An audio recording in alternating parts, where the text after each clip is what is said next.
In a pensive mood as political stakeholders, diplomatic community and other stakeholders sit under one roof to find a common ground toward the political standoff between the government and the All People's Congress. The need to prioritize the interest of the people is emphasized even in the prayers.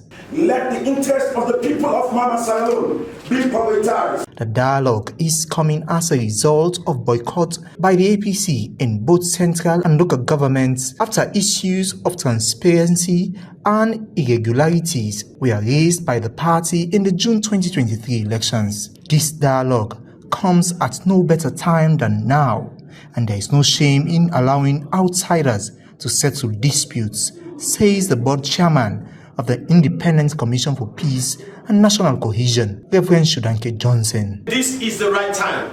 There's no better time than this, especially at a time that we are having all the geopolitical issues, the economic depressions around the world, so that as a nation, we will be able to move towards development. Addressing the gathering, head of Commonwealth delegation, Justice Mungoli M. Saga, retired, says there is need for homegrown solutions to be decided by both parties. We strongly believe that the contending issues can be resolved through homegrown solutions to be decided by both parties. We encourage all parties to engage with this mediation process in good faith, in a constructive manner, and in a spirit of cherished national motto of your beloved country: unity, freedom, and justice. Speaking on behalf of his party, Dr. Samuel Kamara, leader and head of APC delegation, accused the government of political posturing and intimidation. Regrettably, political posturing from some of our colleagues on the other side of this dialogue table is not sending encouraging signals to us on the APC, nor to the citizens of Sierra Leone, neither to the world at large. You cannot say you are seeking peace, but at every moment you try to put the rug under the feet of the opposition. The targeted COI appeal cases and ongoing arrest and harassment of APC supporters are cases in point. You cannot want peace and continue to impose an acting mayor on Freetown City Council, which the SLPP lost convincingly. You cannot want to pursue peace and give ultimatums to APC elected councillors on the eve of a national dialogue. Chief Minister and head of delegation for the government, David Senge, acknowledged that everyone is guilty of saying things that has made other people get away, while apologizing for where they have erred. We all have said things that will make the other person turn away. And where we have, we're sorry. And I hope that other parties, other members who come to this can also take responsibilities for things that they may have said to get us where we have arrived at.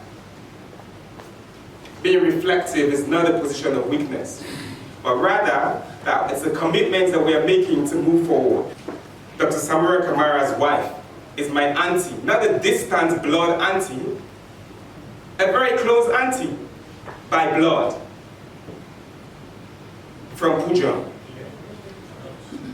I mention this to say that it is our diversity in thought that must unite us, because he's an uncle. Outlining their party's position, Dr. Samuel Kamara says until their votes are transparently counted and results by polling stations made public, there is no winner or loser, citing that they are dialoguing with an illegitimate administration.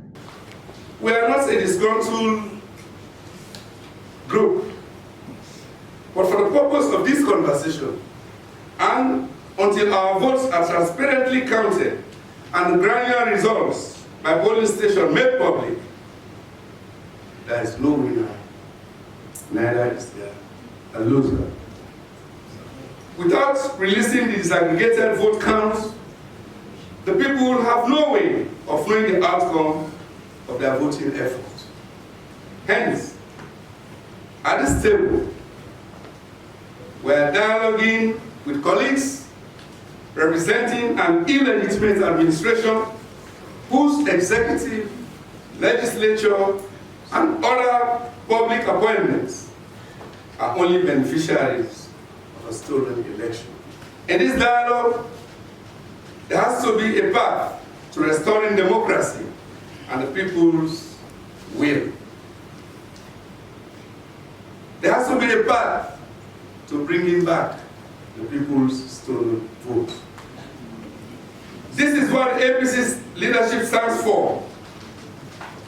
And certainly, it is what the APC leadership will continue to fight for.